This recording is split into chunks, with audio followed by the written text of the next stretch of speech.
আসসালামু আলাইকুম, সবাই কেমন আছেন? মাঝখানে আমরা একটা ক্লাস নিতে পারি নাই, ওই দিন আমরা ভার্সিটির ক্লাসটাও নিতে পারি নাই, টেকনিক্যাল ত্রুটি ছিল, ওয়াইফাই কমিউনিকেশন প্রবলেম ছিল।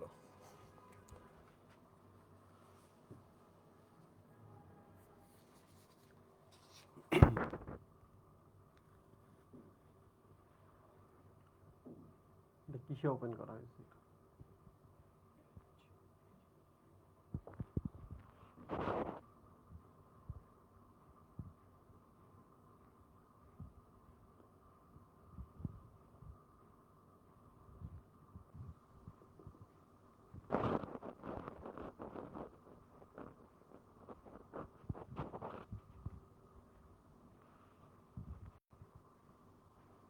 ওকে, তোমরা কি আমার কথা শুনতে পাচ্ছ? বলো তো। আজকে ইনশাআল্লাহ আমরা এই চ্যাপ্টারটা শেষ করে ফেলবো। এই চ্যাপ্টারটা শেষ করে ফেললেই আমরা যেটা করব সেটা হলো আমরা অর্ধ লক্ষ টাকার একটা প্রোগ্রাম করব।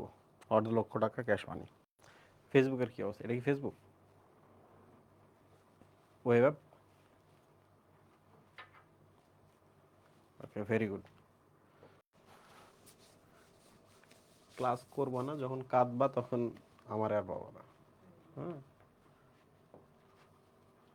কান্নার সময় তোমাদের পাশে কেউ থাকবে না, তোমাদের খারাপ সময়ে তোমাদের পাশে কেউ থাকবে না।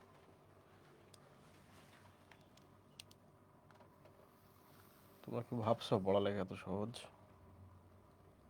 এত সহজ না।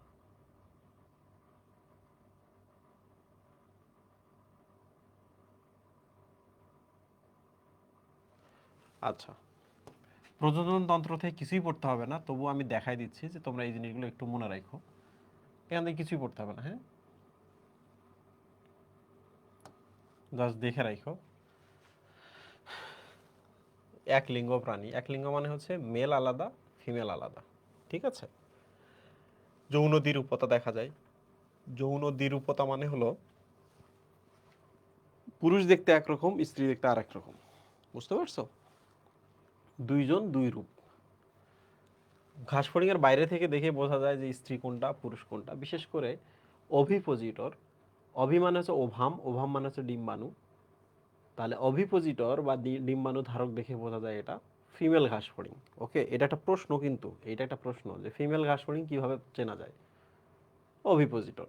এবার চলে আসি আমরা, পুং জননাঙ্গ কি কি আছে দেখো। আমি একটু বড় করে,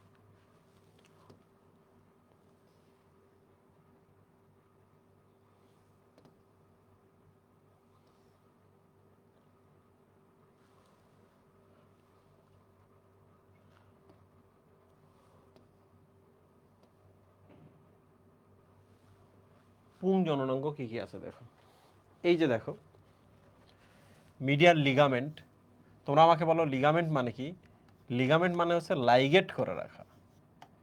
লাইগেট মানে হচ্ছে বন্ধন বা বেঁধে রাখা, ঠিক আছে? তাহলে বলো এই জিনিসটাকে, এই জিনিসটার মাধ্যমে কি শরীরের মধ্যে আটকানো হয় না? রাইট, ওইটার মাধ্যমে আটকানো হয়, লিগামেন্টের মাধ্যমে। মানে এটা একটা দড়ি ধরতে পারো, এই দড়িটাতে বাকি জিনিসগুলো ঝুলে আছে, তাহলে লিগামেন্ট কি? এটা কাইন্ড অফ দড়ি। ওকে, এরপরে যে পর্শনটা দেখতে পাচ্ছ, দিস ইজ কল্ড শুক্রাশয়। তোমরা বলো তো, জলাশয়ে জল থাকে, জলাশয়ে জল থাকে, শুক্রাশয়ে কি থাকে? শুক্রাণু থাকে। তাহলে বলো তো শুক্রাণু কোথা থেকে উৎপন্ন হয়? শুক্রাশয় থেকে উৎপন্ন হয়। সিম্পল। এবার বলো, শুক্রাশয় থেকে উৎপন্ন শুক্রাণুগুলা যদি দেহের বাইরে যেতে চায়, এই যে এই এলাকা দিয়ে বের হয়ে যাবে। তাহলে বলো তো আমাকে, এই যে শুক্র নালী দিয়ে আসবে না, নিচে নামবে না? শুক্র নালী দিয়ে এই যে এখানে আসতেছে, দেখছো? এই যে এখানে চলে আসবে, ঠিক আছে? এরপর হচ্ছে সহায়ক গ্রন্থি। আর এই যে দেখো এখানে শুক্রথলি ইত্যাদি ইত্যাদির কথা বলা আছে। শুক্রথলি বলতে বোঝাচ্ছে, এই যে এখানে বলা আছে দেখো, এখানে এই থলিতে শুক্রাণুগুলো সঞ্চিত থাকে। মানে এখান থেকে শুক্রাণুগুলো এসে এই যে এখানে সঞ্চিত থাকে এই থলিতে। এই যে এখানে শুক্রথলি আছে, এখানে সঞ্চিত থাকে। তাহলে যখন দরকার হয় তখন তারা ইজাকুলেট করে দেয়, শরীরের বাইরে বের করে দেয়, ঠিক আছে? সো এখন যদি আমরা এগুলো সবগুলো পড়ি, পড়লে দেখবা যে ওইটার সাথে মিলে আছে। দেখো, শুক্রাশয় এর সবসময় মনে রাখবা মুখ্য সংগঠক। মুখ্য সংগঠক মানে হচ্ছে প্রধান উপাদান। এই জিনিসটা তৈরিতে যেটা প্রধান, কোনটা প্রধান বলো তো? এইটা ছাড়া কি সম্ভব? সব কিছু থেকেও লাভ নাই যদি শুক্রাণু তৈরির শুক্রাশয় না থাকে, তাহলে ওইটাই মুখ্য, ওইটাই প্রাইমারি সেক্স অর্গান। ওকে, আচ্ছা, তারপর আমরা একটু আগাই। শুক্রাশয় দুটা কোন খণ্ডে আছে ইত্যাদি ইত্যাদি। এটি পৃষ্ঠপ্রাচীরে মিডিয়ান লিগামেন্ট, লিগামেন্ট বা দড়ির কথা বললাম, দিয়ে যুক্ত থাকে। ফলিকলগুলো থেকে শুক্রাণু। ফলিকল শব্দের অর্থ কি দেখো? ফলিকল মানে এই যে ফলের মতো এরকম, দেখছো এই যে ফলিকল, এগুলা, এই ফলিকল থেকেই কি উৎপন্ন হয়? শুক্রাণু উৎপন্ন হয়। এই ছোট ছোট ফলিকলগুলো থেকেই শুক্রাণু উৎপন্ন হয়, হয়ে নিচে নামে, এই যে শুক্রথলিতে জমা থাকে, দরকার যখন হয় তখন তারা দেহের বাইরে চলে যায়। এবার চলে আসি আমরা শুক্রনালী। সিম্পল, এই যে দেখো শুক্রাশয় থেকে দুইটা শুক্রনালী নিচে নামছে, আর কিছু পড়তে হবে না। ক্ষেপণ নালী বা ইজাকুলেটরি ডাক্ট, একটু ভালো করে খেয়াল করো। ইজাকুলেটরি ডাক্ট মানে হলো এমন একটা ডাক্ট বা এমন একটা নালী যে নালীর মাধ্যমে দেহের বাইরে বের করে দেয়। ওকে, এই যে দেখো ক্ষেপণ নালী, দেখছো এই যে এটা, তারপরে এই থলিতে যা থাকতেছে শুক্রাণু জমা, এটা এইটাতে বের হয়ে চলে যাচ্ছে, খেয়াল করছো? এই নালী পথে বের হয়ে যাচ্ছে, তাহলে দ্যাট ইজ কল্ড ক্ষেপণ নালী বা ইজাকুলেটরি ডাক্ট। ওকে, তো ক্ষেপণ নালী কোথায় থাকে এটা জানতে হবে। হ্যাঁ, নবম খণ্ডকে, নবম উদর খণ্ডকে, এটা জানতে হবে আমাদের।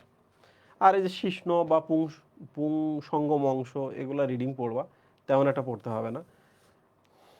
এই যে দেখো, এই প্রশ্নটা আসতে পারে যে এই সহায়ক গ্রন্থিগুলোর কাজ কি? এই যে এগুলোর কাজ কি? খুব সিম্পল, শুক্রাণু এখানে উৎপন্ন হয়, এসে এখানে থাকে, তাহলে এই গ্রন্থি যেগুলো আছে এরা শুক্রাণুকে পুষ্টি দেয়, বাঁচিয়ে রাখে, ভালো রাখে, সতেজ রাখে, তাই না? গাছ রাখবা তুমি, এক জায়গায় পানি দিবা না, তাহলে শুক্রাণুগুলো তুমি যদি শুক্রথলির মধ্যে জমা রাখো, তাহলে এই সহায়ক গ্রন্থিগুলো তাদেরকে পুষ্টি দিবে না? দিবে। সো মোটামুটি আমাদের শেষ, আর আমাদের এখানে কিছু পড়তে হবে না। আমরা চলে আসি পরের টপিকে, স্ত্রী প্রজনন অঙ্গ। ছবিটা একটু দেখো, এখানেও একটা মিডিয়াল লিগামেন্ট আছে যেটার মাধ্যমে এই পুরো জিনিসটা আটকানো অবস্থায় থাকে। সহায়ক গ্রন্থি দেখছো এই যেখানে উপরে, অনুডিম্বাশয়। অনুডিম্বাশয় দেখে মনে হচ্ছে যে ছোট ছোট ডিম্বাশয়, তারপরে এখান থেকে ডিম্বাণু তৈরি হয়, রাইট? এখান থেকে কি তৈরি হয়? ডিম্বাণু তৈরি হয়। তাহলে বলো তো এই ডিম্বাণুগুলো বের হয় কোন পথে? এই যে এই পথে বের হচ্ছে, তাই না? এই যে এটা এবং এই যে এইটা, তাহলে এগুলো ডিম্বনালী, তাই না মুহিব? ওকে, ডিম্বনালী পথে দেন পরবর্তীতে বের হয়ে যায়। এখানে দারুণ একটা ব্যাপার আছে, আমি তোমাদের দেখাইতেছি, পড়াই একটু এখানে। ডিম্বাশয় পড়া শেষ, হ্যাঁ, শেষ। অনুডিম্বাশয় মানে ডিম্বাশয়ের খণ্ডগুলোর কথা বলছে। শুক্রাশয়ের খণ্ডের নাম ফলিকল, ফল, ছোট ছোট ফল। আর ডিম্বাশয়ের খণ্ডগুলোর নাম হচ্ছে অনুডিম্বাশয়, কারণ ছোট ছোট ছোট ছোট খণ্ড এগুলো আর কি। ডান। এখন দেখো, ডিম্ব নালীটাও আমরা বুঝলাম যে এটার পথে ডিম্বাণুটা বের হয়ে আসে। ওকে, এরপর দেখো আমরা যোনি বুঝলাম। যোনি মানে হচ্ছে এই যে এই পথ দিয়ে কিন্তু শুক্রাণু দেয়, বুঝতে পারছো? এই পথ দিয়ে কিন্তু শুক্রাণু দেয় যোনি পথে। এখন প্রশ্ন হলো, তোমাদের একটা দারুণ জিনিস শেখাই। যখন এই পাশ দিয়ে শুক্রাণু দেয় যোনি পথে পুরুষ ঘাস ফড়িং, এই যে দেখো এখানে শুক্রধানী বলে একটা জায়গা আছে, দেখছো? এই শুক্রাণুগুলো এখানে জমা থাকে। তো তোমরা আমাকে বলো তো, ধানি জমিতে ধান থাকে, ঠিক কি না? ধানি মানে কি? ধানি মানে হচ্ছে, সরি, ধানি মানে হচ্ছে ধারণ করা। তাহলে শুক্রাণু ধারণ করে যে, তার নাম শুক্রধানী না? তাহলে এই জায়গাটা মনে রাখবা, এটা খুব ইম্পর্টেন্ট, যে শুক্রধানী দেখে মনে হচ্ছে পুরুষের অংশ, কিন্তু এটা কার অংশ? এটা স্ত্রীদের অংশ। দেখে কার অংশ মনে হচ্ছে মুহিব? পুরুষের মনে হচ্ছে, বাট এটা স্ত্রীদের অংশ।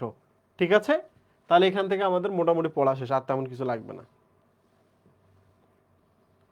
শুক্রধানী শেষ। এই যে এখানে দেখো শুক্রধানী আর একটা নাম আছে, শুক্রাণু মানে হচ্ছে স্পার্ম, শুক্রধানী মানে হচ্ছে স্পার্মাথিকা। এই নামটা খুবই ইম্পর্টেন্ট,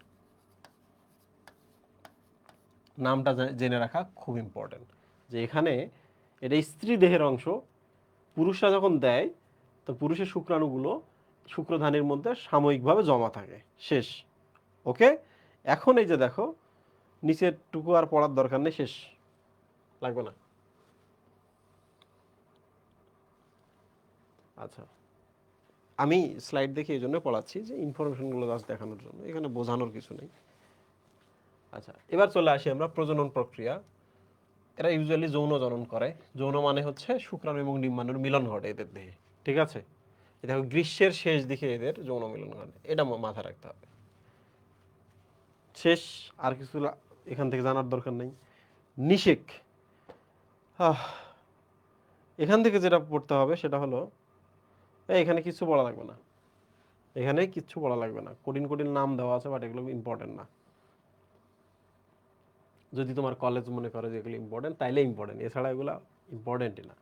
ডিম পাড়া, দেখো এই জিনিসটার নাম কিন্তু অভিপোজিটর, তোমরা এতদিন শুনে আসছো হোয়াট ইজ অভিপোজিটর। দেখো এইটার মধ্যে কি ডিম বানুগুলো আছে না, এই যে এই যে এই যে মুহিব ডিমগুলা, তাহলে এই জিনিসটার নাম কি অভিপোজিটর। ওইটার ভেতর দিয়ে যখন ডিম বানুগুলো বের হয়ে বাইরে যায়, দিস ইজ কল অভিপোজিশন। ওভামগুলোকে পজিশন করা, ওভামগুলোকে কোনো একটা জায়গায় রেখে দেওয়া, এটা মাথায় রাখতে হবে কিন্তু। এই যে দেখো মিলনের কিছুদিন পর স্ত্রী ঘাস মাটিতে একটা গর্ত খোঁড়ে, মাটিতে গর্ত খুঁড়ে 20টা পর্যন্ত ডিম পাড়ে, 10টা গুচ্ছে মোট 200টা ডিম পাড়তে পারে। Very good. এর একটা আমরা ম্যাথমেটিক্স দিতে পারি। ম্যাথমেটিক্স মানে হচ্ছে দুইটা ঘাস ফড়িং, স্ত্রী ঘাস ফড়িং, ওকে, দুইটা স্ত্রী ঘাস ফড়িং এক জনন ঋতুতে তাহলে কয়টা ডিম দিবে বলো তো সবাই, বলো। দুইটা ঘাস ফড়িং এক জনন ঋতুতে কয়টা ডিম দিবে?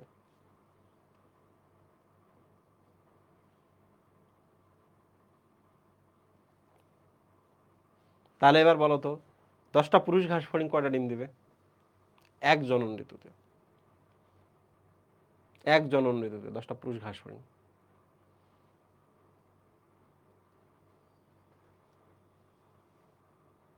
একটাও না। Very good.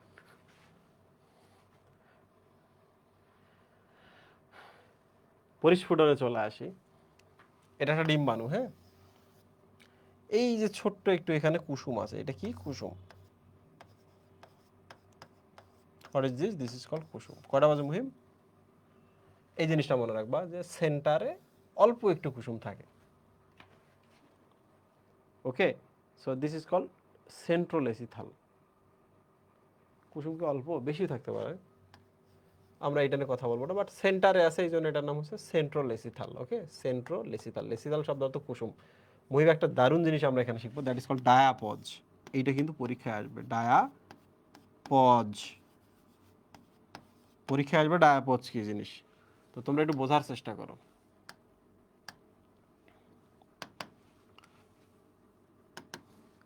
ডায়া মানে হচ্ছে কোনো কিছুর ভেতর দিয়ে যাওয়া,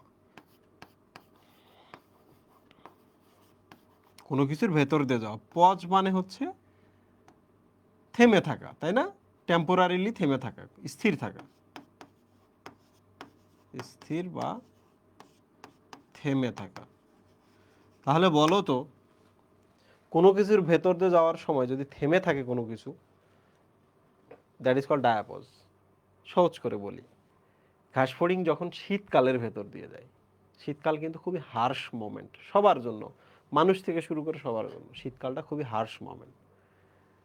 তো শীতকালের ভেতর দিয়ে যখন যায় তখন যদি কোনো কারণে ডিম ফুটে বাচ্চাগুলো বাইরে আসে, বাচ্চাগুলো বাঁচবে না। প্রথমত এক্সট্রিম টেম্পারেচার, তাই না? খুবই কম টেম্পারেচার, কি আশ্চর্য।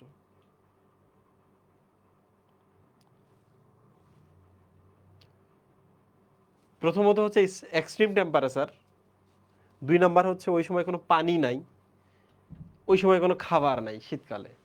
তাহলে এই সময় কি হবে? এই সময় ডিম যেগুলো পারলো সেই ডিমগুলা ফুটবে না। তো এতটুকু যদি মনে রাখতে পারো তাহলে দ্যাটস এনাফ, যে শীতকালে প্রতিকূল পরিবেশে ডিমের পরিস্ফুটন বা ডিমগুলো ফোটা বন্ধ থাকে। এই যে দেখো শীতকালে পরিস্ফুটন বন্ধ থাকে, এই সময়টা কালটাকে ডায়াপজ বলে। মনে রাখবা এটা একটা টেম্পোরারি থেমে থাকে, এটা পরে আবার স্টার্ট করে, পরে আবার কি হয়? স্টার্ট করে। ঠিক আছে মুহিব, শেষ। এবার চলে আসি আমরা রূপান্তর। কিসে চলে আসবো মুহিব? রূপান্তরে চলে আসবো। প্রিয় স্টুডেন্ট, এখন মোটামুটি আমরা পড়ালেখায় ফিরে যাই, আমরা হোয়াইট বোর্ডে চলে যাব। ঠিক আছে, দেখো এখানে একটা ছবি দেওয়া আছে, একটা ডিম থেকে ধীরে ধীরে ধীরে ধীরে কিভাবে একটা ঘাস ফড়িং ক্রিয়েট হচ্ছে, তাই না? ধীরে ধীরে একটা ঘাস ফড়িং কিভাবে ক্রিয়েট হচ্ছে। তো এখন আমি তোমাদের একটু রূপান্তর শেখাবো।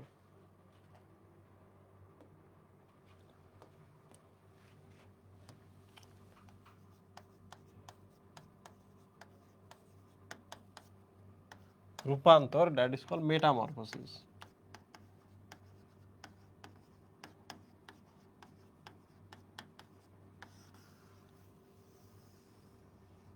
That is called metamorphosis. প্রিয় স্টুডেন্ট দেখো, রূপান্তর শব্দের অর্থ কি? রূপের পরিবর্তন না? একটা নির্দিষ্ট সময় অন্তর অন্তর তোমার রূপটা চেঞ্জ হয়ে যাচ্ছে, দ্যাট ইজ কল্ড রূপান্তর। মেটা মানে কি চেঞ্জ না? মেটা মানে কি চেঞ্জ না?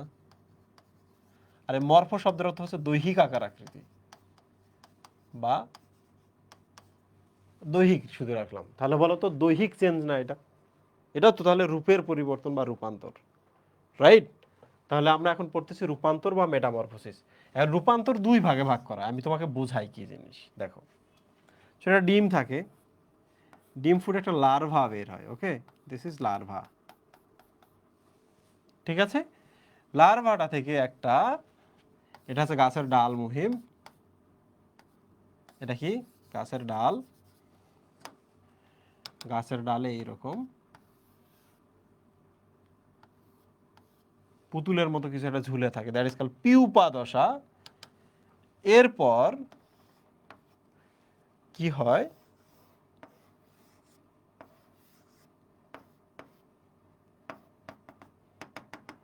এইটা হইলো, এ আবার হচ্ছে ডিম পাড়ে। তো তোমরা একটা জিনিস আমাকে বলো তো, এখানে কিছু দারুণ জিনিস দেখতে পাচ্ছ না? দিস ইজ ডিম, স্টেজ 1, এটা হলো একটা স্টেজ, রাইট? ডিম, দিস কল লার্ভা। তো তোমাদের বলি, লার্ভা শব্দের অর্থ কিন্তু হচ্ছে ভূত, ঘোস্ট বা মাস্ট। মাস্ট, মাস্ট মানে কি? মুখোশ পরা। তাহলে তোমরা আমাকে বলো তো, এর দেখা কি তুমি বুঝতে পারতেছো যে একদিন এটা হবে কি? এটা মুহিম প্রজাপতি। তোমরা আমাকে বলো তো, এইটা একদিন কি প্রজাপতি হবে? তুমি কি বুঝতে পারছো? পাচ্ছ না। তাহলে আমরা এই জিনিসটাকে বলবো না যে এইটা একটা আসলে ঘোস্ট, এটা একটা মাস্ট বা মুখোশ পরা জিনিস, যাকে দেখে বোঝা যাইতেছে না সে ভবিষ্যতে কি হবে। লার্ভা শব্দটা এতদিন জানতা, আজকে জেনে রাখো, লার্ভা শব্দটা হচ্ছে ভূত, নিরাকার, মানে স্পেসিফিক কোনো আকার নাই, ও অ্যাকচুয়ালি কি হবে ও নিজেও জানে না। লার্ভা শব্দ হচ্ছে ঘোস্ট বা মাস্ক, মানে যারা দেখে বোঝা যাবে না সে কি হবে। ডান। তো লার্ভাটা যখন একটু বড় হয়, আমরা কিন্তু একটা কি দেখতেছি মুহিব, এটা নামটাই ভুলে যাইতেছি কি, প্রজাপতি। প্রজাপতিটা দেখো ডিম পাড়ছে, ডিম থেকে লার্ভা হয়েছে, লার্ভা থেকে দেখো এই যে এই লার্ভাটা কিছুদিন পরে এইরকম একটা জিনিস হয়, দিস ইজ কল্ড পিউপা। কি বলো মুহিব এটা? দেখো, পিউপা মানে হলো পুতুল। এই বলো তো, তোমরা পুতুলের গায়ে কাপড় পরাও না? পরায় চুল টুল আশ্রয় দাও না? খেলো না? খেলছো কিনা ছোটবেলায়, যারা ফিমেল যারা আছো?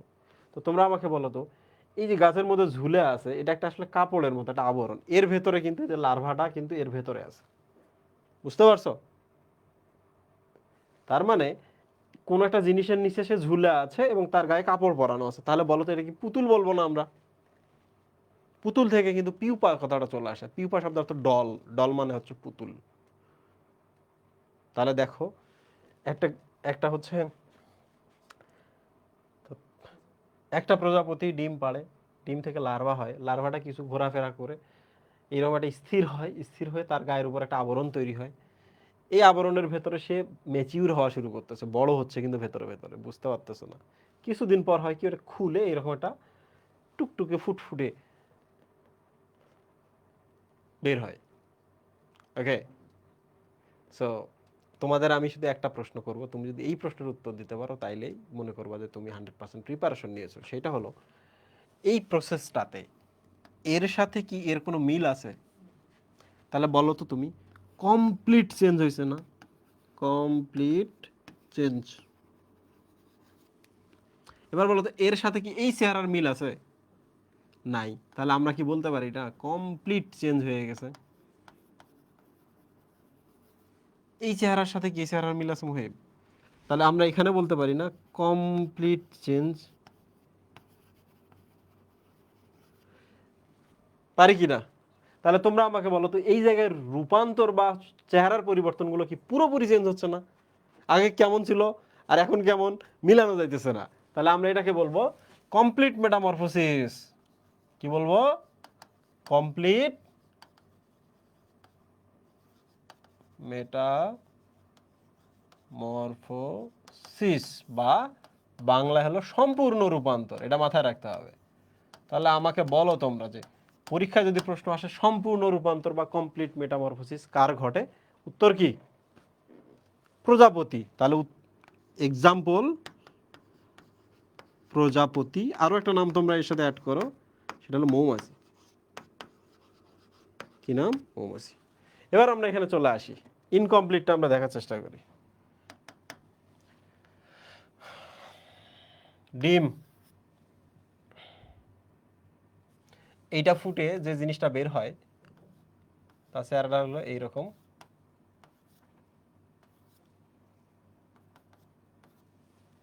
কিছু একটা। তোমরা আমাকে বলো তো এইটা যদি ভবিষ্যতে একটু বড় হয়,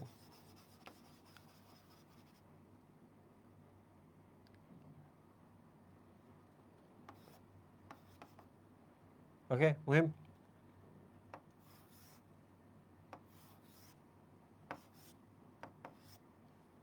তারপর সে আবার ডিম পারবে।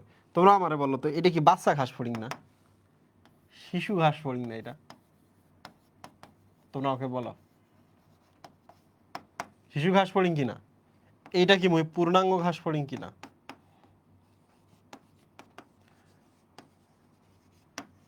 তাহলে তুমি আমাকে বলো তো মহিম, তার শিশুকাল এবং বয়সকাল, এই যে এই জায়গা থেকে এই জায়গা কমপ্লিট চেঞ্জ ঘটছে। মানে এইটাকে দেখে কি মনে হয়েছে যে প্রজাপতি হবে? এটাকে দেখে মনে হয়েছে দোয়েল পাখি হবে? হবে না। এখানে দেখে আমরা বুঝছি যে এটা ঘাস ফড়িংই হবে। তার মানে পুরোপুরি চেঞ্জ ঘটে না, অল্প একটু চেঞ্জ ঘটছে, তাই না? এই জিনিসটা মনে রাখবো যে পুরোপুরি চেঞ্জ ঘটে না, অল্প একটু চেঞ্জ ঘটেই পূর্ণাঙ্গ হয়ে গেছে, ইনকমপ্লিট চেঞ্জ। এখানে যেমন পুরা চেঞ্জ, এইটা থেকে এইটা, এইটা থেকে এইটা, কোনো মিল নাই। সো ওইটা কিন্তু হচ্ছে কি চেঞ্জ? ওইটা হচ্ছে কমপ্লিট চেঞ্জ, এটা হচ্ছে ইনকমপ্লিট চেঞ্জ। ইনকমপ্লিট চেঞ্জ কেন আমি তোমাকে বলি, এটা হয়তো ছোট ছিল, এটা একটু বড় হয়েছে। এটা গায়ের বর্ণ হয়তো অত সবুজ সবুজ বাদামি ছিল না, এটা একটু সবুজ বাদামি হয়েছে। এ হয়তো বা প্রজননে সক্ষম ছিল না, এ হয়তো বা প্রজনন ক্ষমতা প্রাপ্ত হয়েছে, তাই না? এখন প্রশ্ন হলো, তুমি আমাকে বলো তো, তুমি যখন ওয়াশরুমে যাও, ওয়াশরুমে গিয়ে তেলা পোকা যখন দেখো, ছোট ছোট তেলা পোকা, ওগুলোকে দেখি কি মনে হয় যে এগুলো বড় হয়ে গেলে কাক হবে, টিয়া পাখি হবে? কোনো মনে হয়েছিল বাচ্চা বাচ্চা তেলা পোকাগুলোকে দেখে? তাহলে শিশু তেলা পোকা এবং পূর্ণাঙ্গ তেলা পোকা দেখে বোঝা যায়। তার মানে বলো তো পুরোপুরি চেঞ্জ হয়? কিছু চেঞ্জ হয়, তাই না? অল্প একটু চেঞ্জ হয়। তাহলে এই ব্যাপারটার নাম, যারা এটা ধরতে পারছো তারাই বুঝতে পারবা যে চেঞ্জ হচ্ছে ঠিক আছে, কিন্তু আমূল পরিবর্তন যে হবে তা হবে না। আমূল পরিবর্তন হলে কি কমপ্লিট, অল্প কিছু পরিবর্তন হলে incomplete. So this is incomplete metamorphosis. Incomplete metamorphosis আর এক নাম কি? অসম্পূর্ণ রূপান্তর। এইটার এক্সাম্পল কি বলতো? এটা এক্সাম্পল হচ্ছে ঘাস ফড়িং, আর একটা নাম দাও, তেলা পোকা, রাইট? এখানে একটা কথা আছে মহিম, সেটা হলো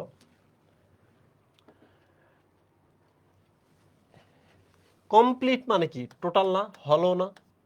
হোল মানে কমপ্লিট না। তাহলে আমরা লিখতে পারি হলো মেটাবোলাস, মেটামরফোসিস বলতে পারি, এটা আর একটা নাম।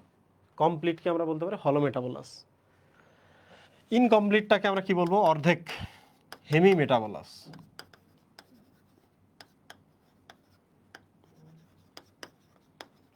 বানান দেখে নিবা, কনসেপ্ট তুমি জানো, দ্যাটস এনাফ। পরীক্ষায় এটা চলে আসবে যে সম্পূর্ণ রূপান্তর কাকে বলে, অসম্পূর্ণ রূপান্তর কাকে বলে। কিছু টার্মস এখন আমরা পড়ি নাই।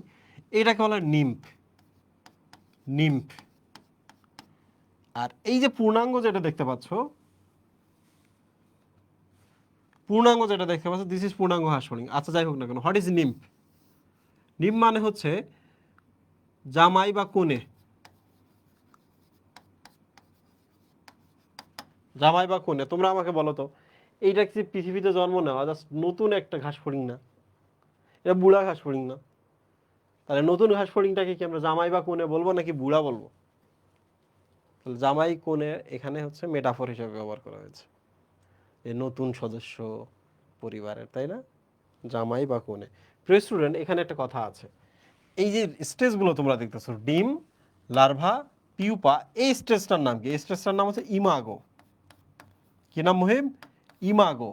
ইমাগো শব্দের অর্থ হলো ইমেজ। ইমেজ মানে হচ্ছে চেহারা, ছবি। ঠিক আছে? তাহলে বলো তো আমাকে, তোমাকে যদি কখনো বলে ঘাস ফড়িং এর একটি সরি প্রজাপতির একটি ছবি দাও, তো তুমি কি এই ছবিটা দিবা? নাও প্রজাপতি। তোমাকে যদি বলো প্রজাপতির একটা ছবি দাও, তুমি কি এই ছবিটা দিবা? এই ছবিটা দিবা? দিবা না। তাহলে প্রজাপতির ছবি বলতে কি বোঝাচ্ছে? পূর্ণাঙ্গ প্রজাপতির ছবি, রাইট? তাহলে ইমাগো, ইমাগো মানে হচ্ছে ইমেজ, ইমেজ মানে অ্যাকচুয়ালি পূর্ণাঙ্গ ছবিটা বোঝাচ্ছে। তাহলে ঘাস ফড়িং এ সরি কি নাম এটা, প্রজাপতির পূর্ণাঙ্গ, প্রজাপতির পূর্ণাঙ্গ ছবির নাম কি? পূর্ণাঙ্গ দশার নাম কি? ইমাগো বা ইমেজ। তাহলে প্রিয় স্টুডেন্ট, এই জিনিসটা আমাদের মনে রাখতে হবে, পরীক্ষায় এই প্রশ্নটা কিন্তু আসে। তো সম্পূর্ণ রূপান্তরের ধাপ কি কি? তুমি লিখবা জিলাপি বা ডিলাপি। ঠিক আছে? ডিম, লার্ভা, পিউপা, ইমাগো। ডিলাপি, ডিলাপ ই, জিলাপি থেকে ডিলাপি। ঠিক আছে? আর এটা তো তোমরা পারবা, ডিম, নিম্ফ, পূর্ণাঙ্গ ঘাস ফড়িং। মাঝে মাঝে কিন্তু এই জিনিসটা মনে রাখবা, পূর্ণাঙ্গ ঘাস ফড়িং এর আরেক নাম আমরা ইমাগো বলতে পারি। ইমাগো মানেও কিন্তু পূর্ণাঙ্গ, তাই না? ইমাগো মানে ইমেজ, ইমেজ মানে হচ্ছে পূর্ণাঙ্গ ছবি, তাই না? তাহলে তোমরা আমাকে বলো যে তোমরা এই পর্যন্ত বুঝছো কিনা। আমি ছোট একটা ব্রেক নিব, ব্রেকের পর আসতেছি, 15 মিনিটস ব্রেক, ওকে? তোমাদের যত ফ্রেন্ড আছে বাকিদের ডাকো, কয়েকদিন পরে এসে হা হুতাশ করে, ভাইয়া পড়ি না ইন টাইমে, এখন কি হবে? সামনে তোমার খবর হবে, প্রিপারেশন নাও সামনে খবরের জন্য।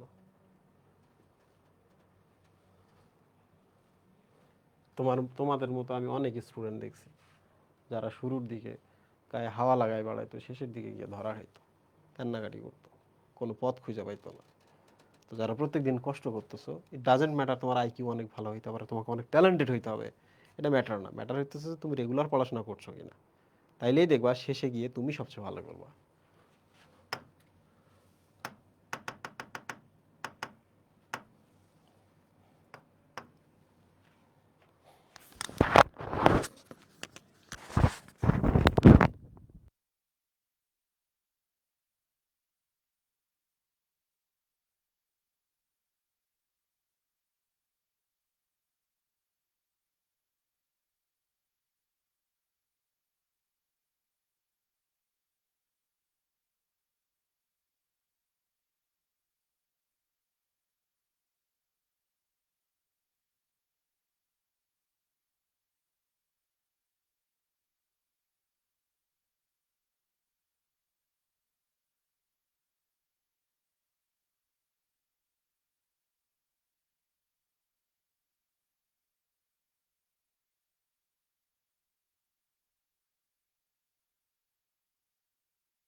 সবাই আসো, আমাদের হাতে আর মাত্র 1 মিনিট প্লাস বাকি আছে।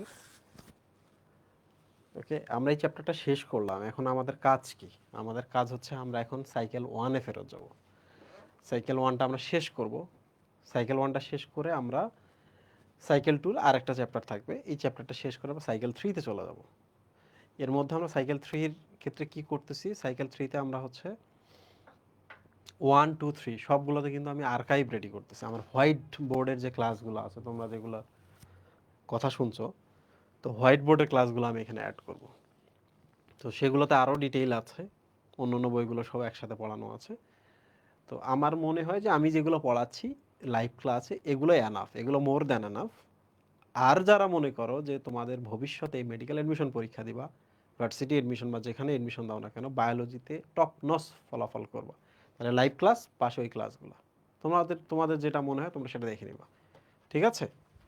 সো তোমরা যারা আছো, 22 সেকেন্ড, আমি একটু দেখি ফেসবুকের কি অবস্থা।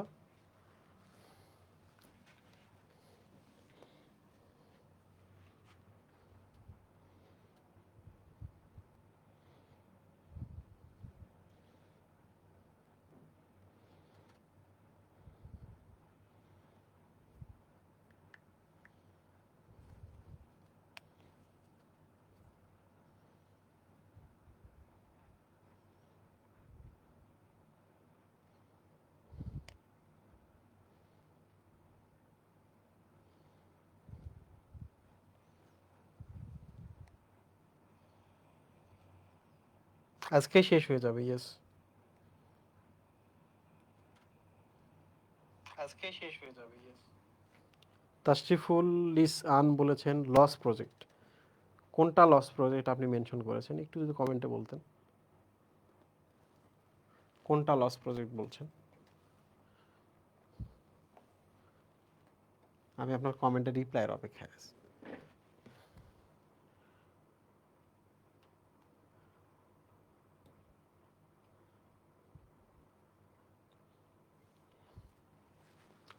ওকে,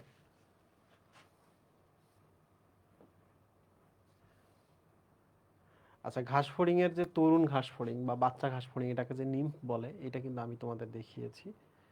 এখন নিম্ফ এবং পূর্ণাঙ্গ ঘাস ফড়িংয়ের একটা পার্থক্য আছে, এটা কিন্তু তোমাদের পড়ে নিতে হবে। নিম্ফের বর্ণ কি, পূর্ণাঙ্গ ঘাস ফড়িংয়ের বর্ণ কি, নিম্ফ খোলস মোচন করে কিনা, পূর্ণাঙ্গ ঘাস ফড়িং খোলস মোচন করে কিনা, নিম্ফের ক্ষেত্রে জননাঙ্গ ম্যাচিউরড বা পূর্ণাঙ্গ কিনা, পূর্ণাঙ্গর ক্ষেত্রে, পূর্ণাঙ্গ যে এটা, পূর্ণাঙ্গর ক্ষেত্রে জননাঙ্গ ম্যাচিউর কিনা। ঠিক আছে? তো তোমাদের এইটা পড়তে হবে, নিম্ফ এবং পূর্ণাঙ্গ ঘাস ফড়িং। আমি একটু দেখি কোথাও পার্থক্য দেওয়া আছে কিনা। পার্থক্যটা এই যে এখানে দেওয়া আছে, দেখো। নিম্ফ মানে হচ্ছে বাচ্চা ঘাস ফড়িংটা, আর পূর্ণাঙ্গ ঘাস ফড়িং মানে যেটা অ্যাডাল্ট হয়ে গেছে। দেখো, নিম্ফ যেটা, সেটা হলো অপরিণত অবস্থায় থাকে, ঠিক আছে, কিন্তু স্বাধীনজীবী, এটা মনে রাখবা। ওই ছোট বাচ্চা ঘাস ফড়িংটাও নিজে খেয়ে বড় হইতে পারে, নিজের খাবার নিজে সংগ্রহ করে, স্বাধীনজীবী বাট অপরিণত। আর পূর্ণাঙ্গটাও কিন্তু স্বাধীনজীবী, কিন্তু এটা পূর্ণাঙ্গ। এই যে দেখো, ইমাগো শব্দের অর্থ কিন্তু পূর্ণাঙ্গ, তাই না?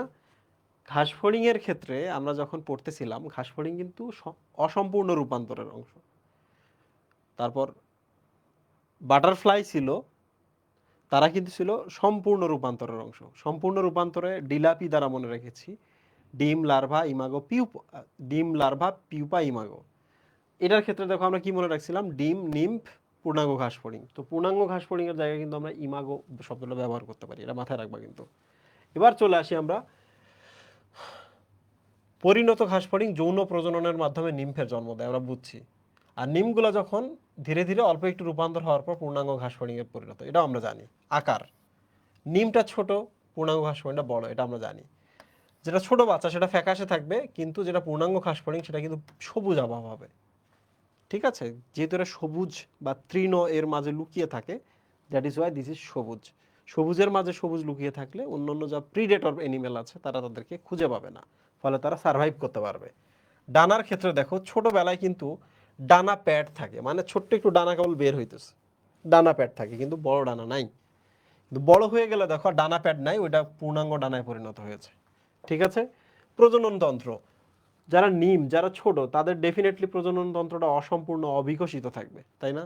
এখন হয় নাই, ডেভেলপমেন্ট হয় নাই, ওকে।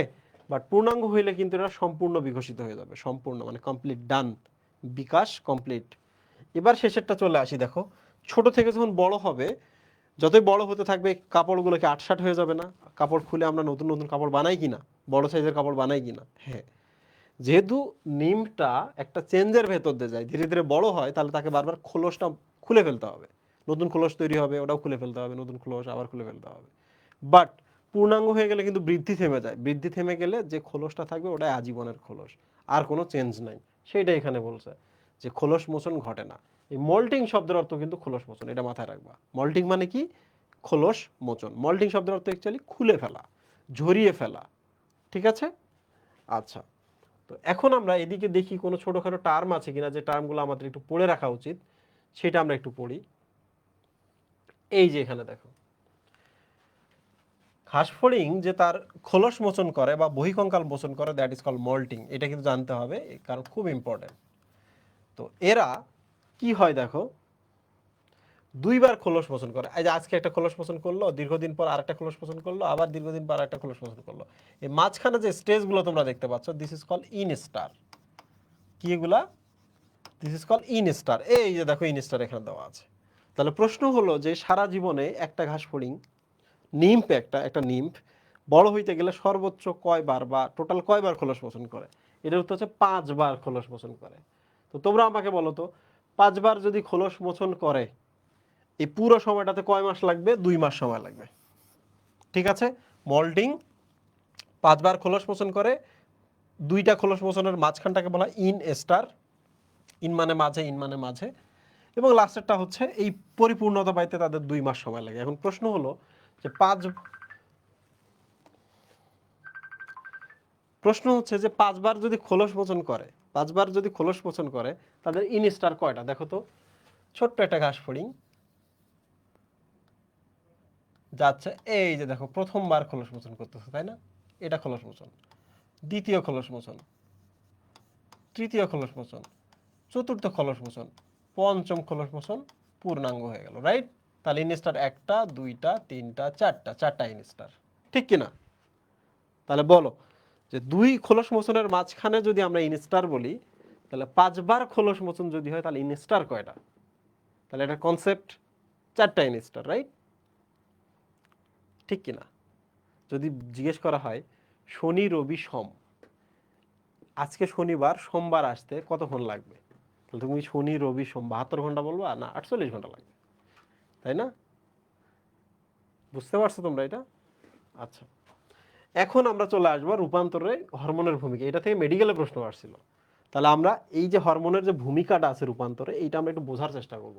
আমি প্রথমে তোমাদের এখান থেকে বোঝাই দিব, তারপর ধীরে ধীরে আমি এটা আর্ট করব, ঠিক আছে? দেখো, তোমাকে আমি ওকে বোঝাই দেই এখানে কি বলছে এখানে। আর্ট না করলেও চলবে যদি তুমি এখান থেকে বুঝে ফেলতে পারো। বলো তো এদের গ্রন্থি কয়টা? 1টা 2টা, মানে 1 2 3 4টা গ্রন্থি।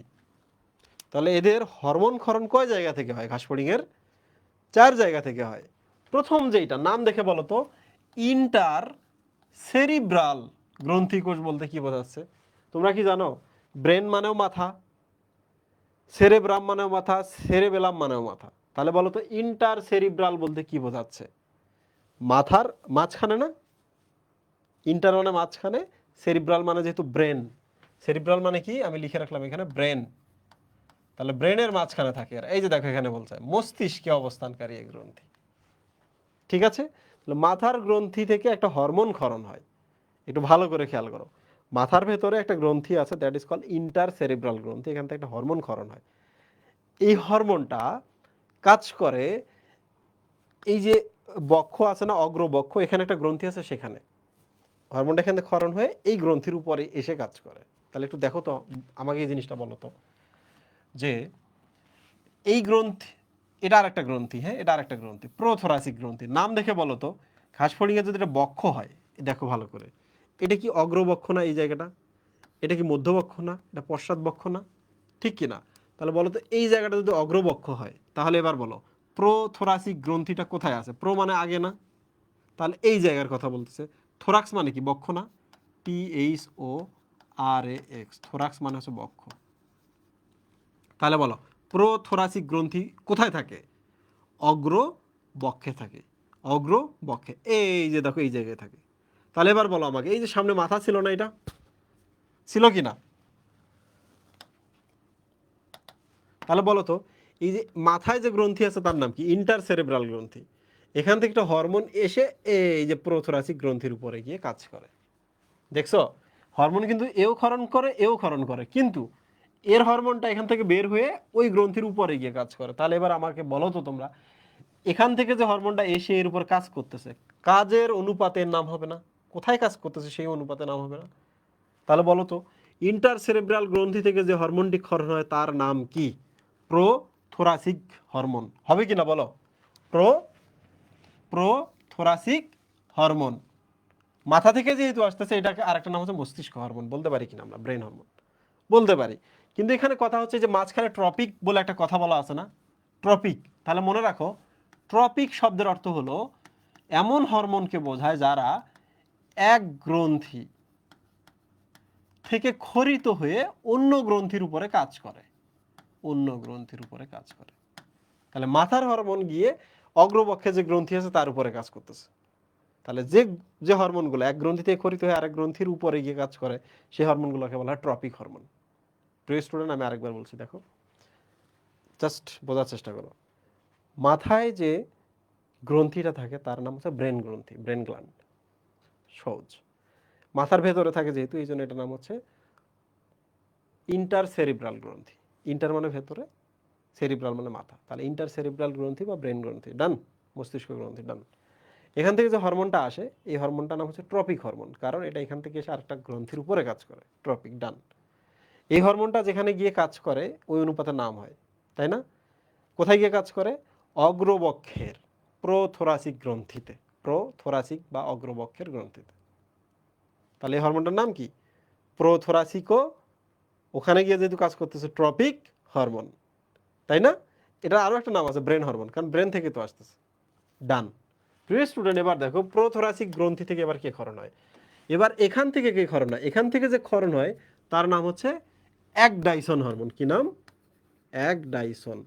তাহলে দেখছো, বুক থেকে যে হরমোন ক্ষরণ হয়, বক্ষ থেকে যে হরমোন ক্ষরণ হয় তার নাম হচ্ছে একডাইসন হরমোন। এই যে দেখো লেখা আছে একডাইসন হরমোন। একডাইসন হরমোন কি করে জানো? এই হরমোনটা সারা দেহে ছড়িয়ে যায়, ছড়িয়ে গিয়ে তাদের যে খোলস আছে, খোলসটাকে খুলতে সাহায্য করে। ঠিক আছে? তাহলে দেখো আমরা দুইটা গ্রন্থি পড়ে ফেললাম। আমি তাহলে একটা ছবি অ্যাড করি।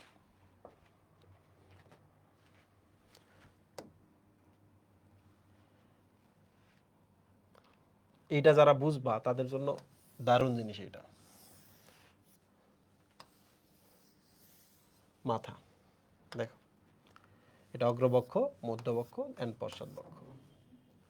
ঠিক আছে? অগ্রবক্ষ। অগ্রবক্ষের আরেকটা মনে আছে তোমাদের? প্রোথোরাক্স, থোরাক্স, মেজোথোরাক্স, মেটাথোরাক্স, তাই না? এখানে যে গ্রন্থি থাকে, এখানে আরেকটা গ্রন্থি থাকে। তাহলে আমরা নামকরণ করি।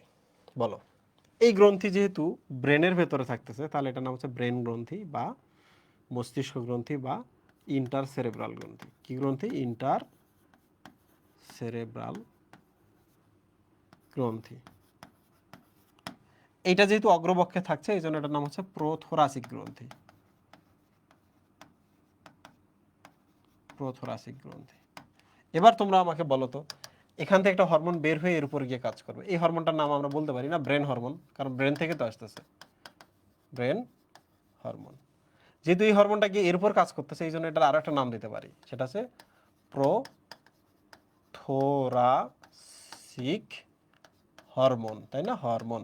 কিন্তু প্রশ্ন হচ্ছে যে এক গ্রন্থি থেকে যে হরমোন গিয়ে আরেক গ্রন্থিতে কাজ করে তার নামের শেষে ট্রপিক কথাটা যুক্ত থাকে। তার নামের সাথে কি থাকে? ট্রপিক। তাহলে প্রোথোরাসিক ও ট্রপিক হরমোন। এই প্রশ্নটা যদি কখনো দেয় যে প্রোথোরাসিক ও ট্রপিক হরমোন কোথা থেকে ক্ষরণ হয়, অনেকেই কিন্তু দাগায় দেয় প্রোথোরাসিক গ্রন্থি। তা না, কিন্তু এই হরমোনের নামকরণ করা হয়েছে সে কোথায় গিয়ে কাজ করে, কোথা থেকে উৎপন্ন হয় সেইটা না। ঠিক আছে? ডান। এখন আমরা চলে আসি আমাদের পরের টপিকে। ওকে, কর্পোরা অ্যালাটা বলে একটা গ্রন্থি আছে, আমি তোমাকে বলতেছি। এটা কিন্তু ছোটবেলায় থাকে, জুভেনাইল হরমোন ক্ষরণ করে। তোমরা বলো তো জুভেনাইল মানে কিশোর না? কিশোর মানে কি? ঘাসফড়িংয়ের কিশোরকালকে বলা হয় নিম্ফ। তাহলে এই জুভেনাইল হরমোনটা ঘাসফড়িংয়ের নিমটার বৃদ্ধি ঘটাবে না? নিমটার সব কিছু দেখবে না? ইয়েস। তাহলে বলো তো, নিম দশায় কর্পোরা অ্যালাটা নামক গ্রন্থি থেকে জুভেনাইল হরমোন তৈরি হয়, হয়ে নিম দশার সব কিছু নিয়ন্ত্রণ করবে না? এখন বলো তো, ঘাসফড়িংটা যখন প্রাপ্ত বয়স্ক হয় তখন কি আর জুভেনাইল হরমোন ক্ষরণ হবে ওখান থেকে? না, তখন আর জুভেনাইল হরমোন ক্ষরণ হবে না, তখন ওখান থেকে গোনাডোট্রপিন হরমোন ক্ষরণ হবে। কারণ দেখো, জুভেনাইল মানে হচ্ছে কৈশোরের হরমোন, সেম জায়গা থেকে একসময় কৈশোরের হরমোন বের হওয়া বন্ধ হবে, পরে আসবে হচ্ছে গোনাডোট্রপিক হরমোন। দেখো, গোনাডোট্রপিক হরমোন মানে কি? গোনাড মানে হচ্ছে যৌনাঙ্গ, যৌনাঙ্গ। ট্রপিক মানে হচ্ছে যৌনাঙ্গগুলো এক ধরনের গ্রন্থি, তাই না? শুক্রাশয় ডিম্বাশয় এক ধরনের গ্রন্থি না? গ্রন্থি কি না? তাহলে যৌনাঙ্গের উপরে কাজ করা গ্রন্থি। তাহলে বলো, কর্পোরা অ্যালাটা থেকে, জাস্ট জেনে রাখো, কর্পোরা অ্যালাটা থেকে একটা হরমোন ক্ষরণ হয়, ছোটবেলায় এক ধরনের, বড় হলে আরেক ধরনের, তাই না? ছোটবেলায় যেটা হরমোন ক্ষরণ হবে তার নাম জুভেনাইল হরমোন। জুভেনাইল মানে হচ্ছে কিশোরকাল, কিশোরকাল মানে আমরা জানি নিম্ফ, ঘাসফড়িংয়ের নিম দশা। তাহলে নিম দশার সমস্ত বৈশিষ্ট্য সে নিয়ন্ত্রণ করবে। বয়স যখন বাড়বে তখন তো আর জুভেনাইল হরমোন ক্ষরণ হবে না, তখন ওই জায়গা থেকে যে হরমোন আসবে তার নাম হচ্ছে গোনাডোট্রপিন হরমোন, গোনাডোট্রপিক হরমোন। তার মানে সেমটা গিয়ে কাজ করবে কি? গোনাড বা যৌনাঙ্গের উপরে, যে তুমি এখন প্রজনন করো, তুমি বড় হয়ে গেছো, ঠিক না? বড় হওয়ার পরে কি যৌনাঙ্গগুলো তো বড় হয়। নিম দশায় কি আর যৌনাঙ্গ থাকে? থাকে না, বড় হলে যৌনাঙ্গ তৈরি হয়, রাইট? আচ্ছা, তো দেখি এখন আমরা এটা কোথায় থাকে বলছে নিচে একটু। কর্পোরা অ্যালাটা মস্তিষ্কের পিছনে, তবে অন্ত্রের সম্মুখে। এখন আমরা কাজ করি, মস্তিষ্কের পেছনে বাট অন্ত্রের সম্মুখে। এই যে দেখো, আমরা আর একটা কালার ব্যবহার করি, মস্তিষ্কের পেছনে বাট অন্ত্রের সম্মুখে। অন্ত্র মানে কি? পরিপাক নালী এই পাশে থাকে না মুহিব? এই জায়গায় আমরা দিতে পারি না এটা? সো দিস ইজ অ্যানাদার গ্রন্থি, কর্পোরা।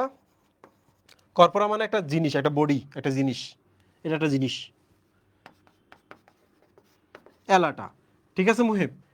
এইটা থেকে দেখো ভালো করে, এইটা থেকে যে হরমোন আসে তার নাম হচ্ছে জুভেনাইল হরমোন।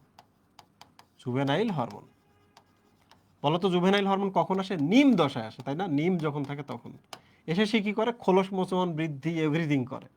বাট যখন বয়স বাড়ে মুহিব, যখন বয়স বাড়ে তখন এই যেখান থেকে কিন্তু আর এটা আসবে না, জুভেনাইল হরমোন আসবে না অ্যাডাল্ট অবস্থায়।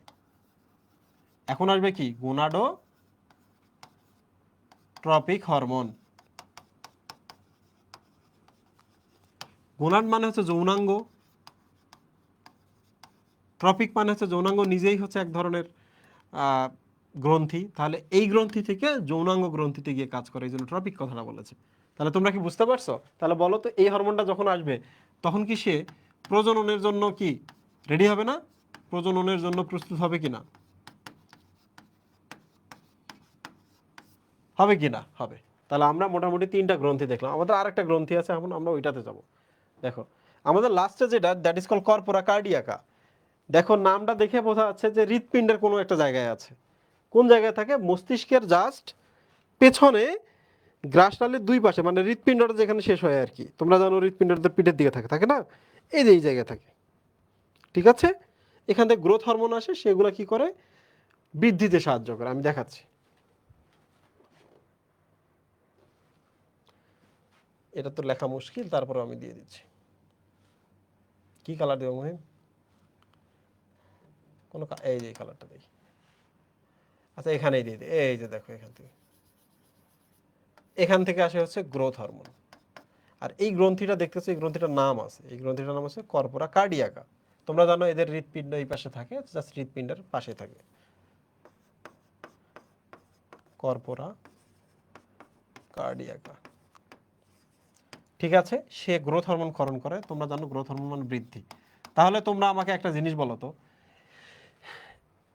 জুভেনাইল হরমোন, গোনাডোট্রপিন হরমোন এবং গ্রোথ হরমোন, এই 3টার মধ্যে 2টা হরমোনের নাম বলো যে 2টা একসাথে কাজ করে। সবাই এই তিনটার মধ্যে দুইটা হরমোনের নাম বলো যে দুইটা এক সময় কাজ করে, দেখি পারো কিনা তোমরা।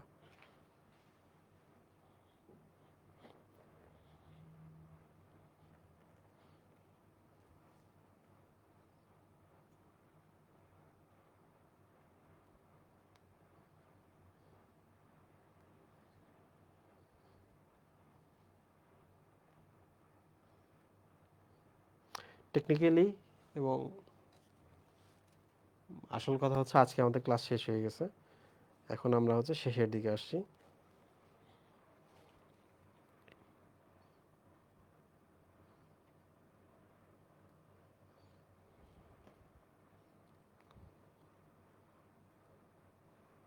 বাই স্যার, এই কই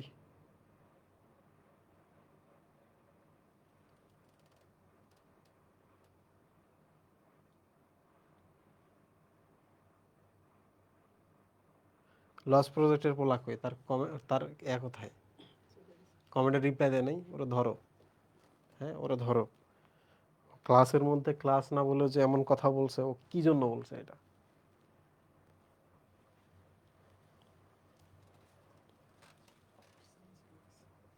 একবার চলে গেছে কোনো কথা না বইলা, ওরা ধরো, ওর ফোন নাম্বার বাইর করো।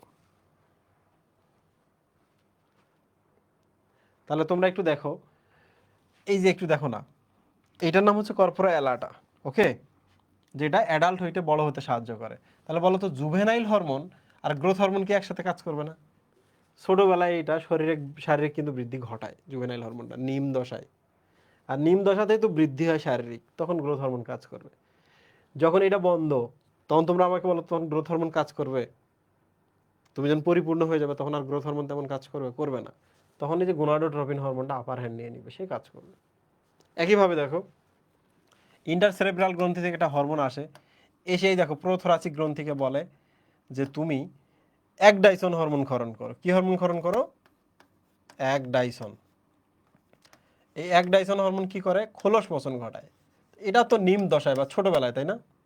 তাহলে বলো তো, এও ছোটবেলায় কাজ করে, এরটা দেখে সেও, তার মানে এইটা কিন্তু বড় হলে আর তেমন কাজ করে না, এটাও বড় হলে তেমন কাজ করে না।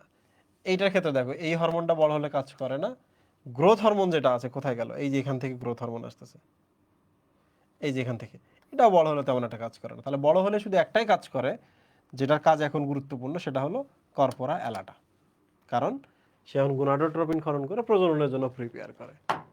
ঠিক আছে, থ্যাংক ইউ সবাইকে। আজকে আমাদের ক্লাস এখানে শেষ হয়ে গেছে, আমাদের আর তেমন কিছু নাই। তোমরা একটু দেখো এখানে,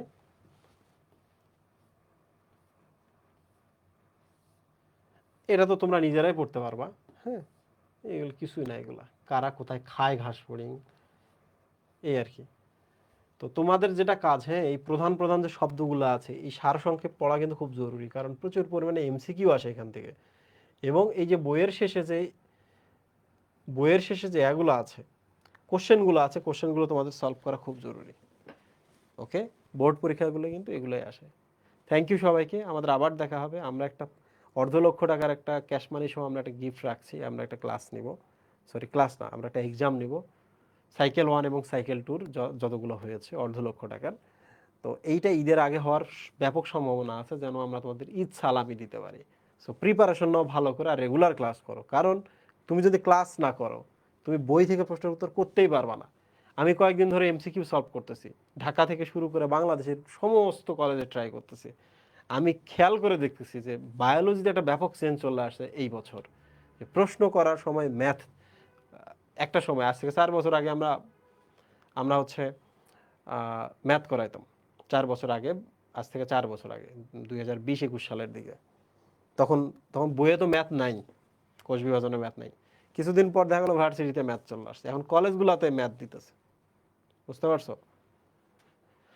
সো বুঝতেই পারতেছো, আমরা যত কমপ্লেক্স করব, বা সবাই মিলে যতটুকু আমরা কমপ্লেক্স করবো, ধীরে ধীরে আরও সব কিছু কমপ্লেক্স হতে থাকবে। সহজ পার পাওয়ার আর উপায় নেই। যে টিচারগুলো তাদের কলেজের কোশ্চেন করতেছে, এই টিচারগুলো বোর্ডের কোশ্চেন করবে। সিরিয়াসলি পড়াশোনা করো। থ্যাংক ইউ সবাইকে, আল্লাহ হাফিজ।